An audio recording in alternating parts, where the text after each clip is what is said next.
As far as the biggest myth between pain and high performers, that's a hard question. I think pain's good. I think stress adaptation, you can't improve unless you have some stress. And so if we're calling stress pain, then I think You didn't start a business to put out fires, but here you are, holding the extinguisher. Business isn't theory, it's pressure, late nights, tight margins, the thing that keeps breaking no matter how many times you fix it. When the room's on fire, the amateurs shout, the pros stay calm. That's the Fixers and Founders way. Part discipline, part rebellion. We walk into broken systems, find the pulse, and make it run clean. Because calm isn't weakness. Calm is a strategy. We're operators, builders, problem solvers. Born from the grind. Built for the builders. Join us now as we chat with Fixers and Founders just like you. Let's jump in. Welcome to Fixers and Founders, where vision meets velocity. I'm Tony. I'm Forrest. If you've ever trained hard but stayed injured, if you've ever powered through pain thinking it meant discipline, or if you run a business where your body is part of your performance, today's guest matters. Kyle Thibodeaux is the co-owner of Refine PT and Performance, and he lives at the intersection of rehab, strength, and sustainable performance. He doesn't just fix injuries, he rebuilds systems inside the body so they perform better long-term. Because here's the reality. Your body is an operating system. If it degrades, everything else follows. If you care about performance in the gym, on the field, or in business, this conversation is for you. Let's get it done.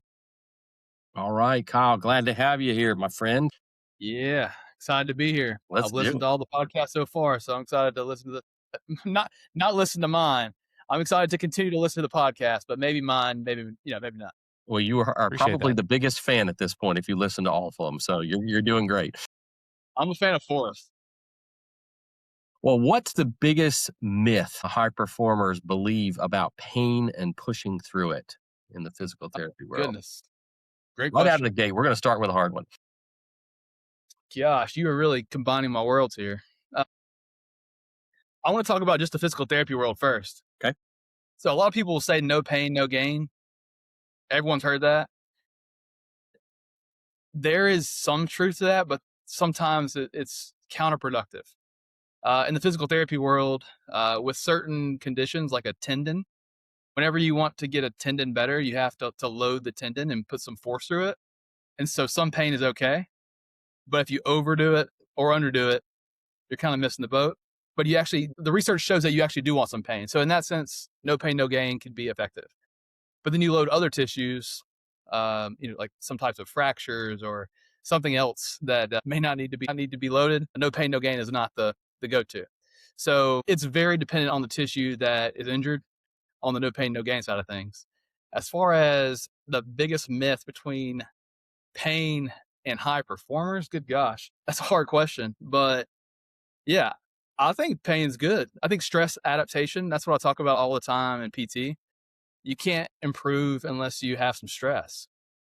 And so if we're calling stress pain, then I think pain is good. You just have to always use a reading level analogy. If we're in second grade and we want to improve our reading level, we have to read third or fourth grade level books. We can't read 12th grade. We can't read kindergarten, first grade. There's just not enough stress there. So if we're talking about pain and performance in the business world, we have to have a little bit of stress, which we'll call pain, to actually make some improvement and some adaptation. Yeah, one of the illustrations I've seen with regard to stretching people is a rubber band, and you can stretch it, and it's useful if there is stretch in the rubber band. There is Right. force on it. If there's no force, then it's useless.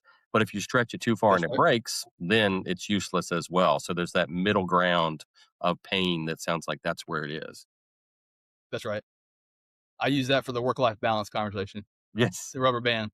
it's a good one. It is. Yep. That makes a lot of Totally. sense. Kyle, you work with both athletes and operators, right? Correct. So you do a fair amount of both rehab and performance training, I suppose? So yeah, we do a lot of like the front end rehab that you would think would be, right after a surgery or just acute pain, someone walks in the door. But also I work with the local university down here with some of the football, baseball, softball players and just people in the community on the like return to sports side too. And I would call that more the performance side. So, with that, what do people most often misunderstand about the difference between rehab and performance training? Yeah, it's a great question. And there are some quotes around that that I actually really like. And some people would say that rehab is performance in the presence of pain, or rehab is performance in the presence of injury. So I think there's definitely some overlap and some gray there when that moves from rehab to performance. But in general, I think of performance more of like optimization. How do we optimize or progress? Even in the person who's just your average Joe non-athlete, like how do we just optimize their function? That's more performance for me. Whereas rehab is getting someone back to at least some type of baseline. That makes sense. Yeah. Yeah. So, what's one small habit people ignore that makes the biggest difference over 5 to 10 years? A good one. Yeah. And don't tell me working out because I have that problem right now. So we're going broad. No, we're not talking about physical therapy. Got it. Man, I want to say working out, but I think it's not even that. Like I think some people just shoot too far, Yeah. and it's their goal is great, and I like big goals. I think they're a good thing, but I think a lot of times it just needs to be a like one goal, and it needs to be step count or something super simple. Like let's just move more, and then let's add on top of that. Where a lot of people, I'm going to commit to going 5 days a week, an hour in the morning at 5 a.m. every morning, and it's just like you never wake up at 5 a.m. to begin with. Now now you're trying to wake up early, so you have to break that habit. Now you're going 5 days a week when you've been going zero. So I think a good place to start is just to move more and start getting some momentum around that. And then once you do that, then start bumping it up. But I'm a big fan of setting really, really small, realistic goals, building some buy-in and some momentum before we actually start adding on top. I like that because you know Scott Miller, right? Yeah. That works with Sid. So Scott, I know that he's helped me over the years, and one of the things he said that a lot of people, and so just I'll put it out there, men get out there and they think they can bench what they benched in high school, and they're now 35 or 40 years old, and so they just start out, with 250 pounds and try to go at it, and that's where the injuries really occur. Whereas if you start small and just work your way back up into a rhythm and work into that motion, you're much more likely to have success and less injuries. Totally. Yeah. That's the key. It's building up the load tolerance. If the load exceeds the capacity, that's when injuries are more likely to occur. Yeah, and I may open up a can of worms with this, Kyle, though. I read a lot of studies, I see a lot of headlines about things, and one that I've seen more often than not lately, and it does jive with what you said. Really, the best thing you can do is just simply walk more, not even Yeah. run, just walk. Maybe just daily walks after dinner has shown to be the most beneficial thing you can do for longevity. Yeah. It doesn't have to be crazy. And that's what I think most people miss. Like my dad. My dad, love my dad to death. But he likes TV. He likes to watch the TV. But really, if he just got up and walked around during the commercials, and I'm going to send him this podcast so he can hear this. Uh, but in the commercial, if he just walked around a little bit more, improved the step count, it would be really beneficial for him. There's some studies showing 10 minutes of walking twice a day decreases the risk of dementia, diabetes, cardiovascular disease, all these things by 20, 30, 40, 50%. It's pretty Yeah, significant just walking a little bit yeah, more. And so that's what I'm that's the saying. base. Yeah. That, then where are we going? Oh, Yeah, and that's that's been cool. eye-opening for me as of late because, again, I keep coming across those headlines and I'm like, "Wow, yeah, that's legit," and it rings true. I'm like, "Yeah, that makes sense. I could see that being that way." So, obviously, we all talk a lot about operational systems in business. Like, what are the people, process, systems equivalents inside of the human body? What are the op systems that you focus on in the body in your line of work? If you have your local muscles, there there's connection there from the brain, through the nervous system. So you have your central nervous system, which is your brain and your spinal cord. Then you have your nerves that then connect to the muscle. So the muscle itself doesn't do anything without some type of information from the central nervous system, from the brain down the spinal cord. And so it all starts really with the central nervous system. And just because you have a strong muscle doesn't mean that it can even be activated fully. So our muscles, they're very efficient, and we have different types of muscle fibers. Try not to get too in the weeds here, but they're only going to activate what they have to activate. And so if you challenge something really, really heavy, then the bigger muscle fibers kick in. And then you can become more efficient and recruit more of the whole entire muscle. But with low level tasks, the whole muscle doesn't even kick in. So it's pretty interesting how it all works. And so there's probably some overlap with processes there, but maybe y'all are the better people to figure that one out on the spot. Well, Kyle, it's interesting to me that you mentioned right away the central nervous system, because clearly, probably for a lot of high performers or operators or folks in business, that's a high stress environment, right? So Yeah. if your nervous system is always in fight or flight, is that the parasympathetic? Maybe like is Fight or that the flight fight is or flight? sympathetic, right? Yeah. How Sympathetic. does that impact? How does that impact then? I guess you're talking about that's a core of how your body's going to function. If you're constantly stressed and you're stuck in that parasympathetic mode, what does that look like for people? In a physical sense. Yeah. So, gosh, I can nerd out here. The parasympathetic nervous system, we can actually track that now by these wearables that we have, our watches, the Whoop band, if you're familiar with any of those, the Aura ring. You can actually track your parasympathetic state. And so the heart rate variability is the metric that people are tracking. And so I'm not gonna get into the weeds on it, but basically it tells you if you're sick, your heart rate variability is going to be off, and it'll pick it up on these watches and Whoop bands and Aura rings. My wife actually found out she was pregnant from the Whoop band, and so her resting heart rate increased and her heart rate variability decreased, and so that's a sign that something's going on. You got a Potentially, parasite in you. something's going on. Either you're sick or something else. But we were alerted that 3 days later, took the test positive.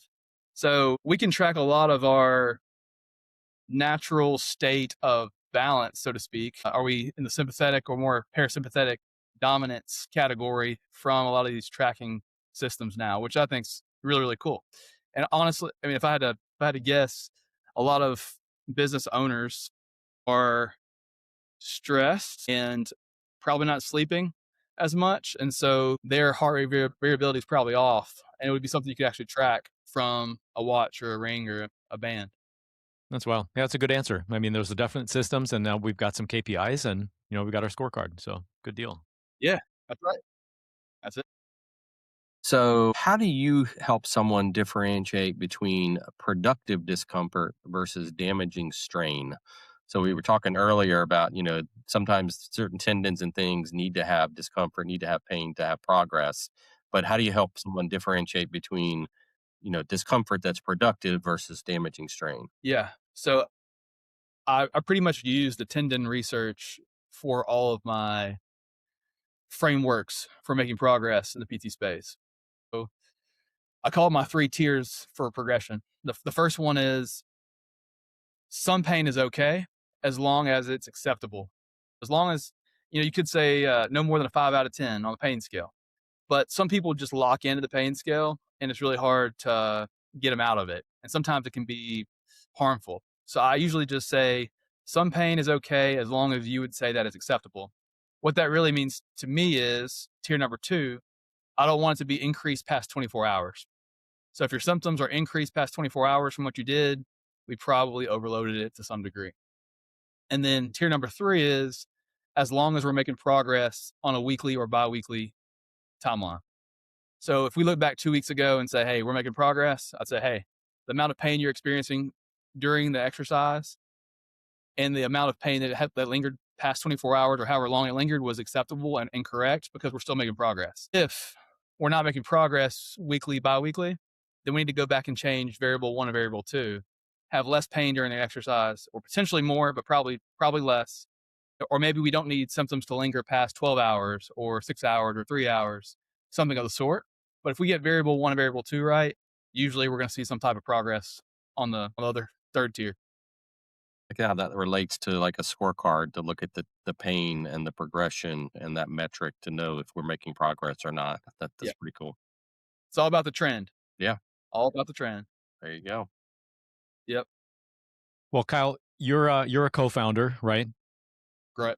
That's right. So I think we've established that with many founders, insomnia, burnout, these sort of things, stress are synonymous with the life. If you had to pick one rule, just one that you would give to every business founder that wants longevity over short-term output, what would the rule be? Cool. I'd go to sleep. Not like Nice. I would go to sleep, but I would go to sleep as the talking point. Sure. But there's a really good book called Why We Sleep by Matt Walker. If you want to learn more about sleep, it's great. That's all he does, research sleep. And the general range of recommendation is 7 to 9 hours a night. I think 8 to 9 is probably ideal, but my rule is 7 hours or more on average. Now, there's going to be times where I have to push and it might be less than that. There's times where I have to wake up with my kids. There's things that happen, but in general, I want to average at least 7. I think a good goal would be between 7 to 9, ideally more in the 8 to 9 range if you could. Yeah, I can relate to that. I used to be the person that was 2, maybe 3 hours sleep max, and I felt like it was a virtue, just burning the candle at both ends and just out there hustling and doing that thing. And now, thank God, it is, as you say, it's a minimum of 7. It's typically somewhere between 8 and 9, and it's good quality sleep. I used to wake up 3 a.m. every night like clockwork. Never happens Wow, anymore. Never happens man. anymore. And it's so much better. So yeah, that's absolute. I want to add one more thing. This will just be for the male listeners, and I'll swear to this too. And you can find the people that have practiced this. But how about semen retention? There we go. Look at all the heavy hitters in the past. Your Muhammad Ali's, your Tyson's, your Steve Jobs. Everybody, they'll tell you about it. So your Tesla, Nikola Tesla.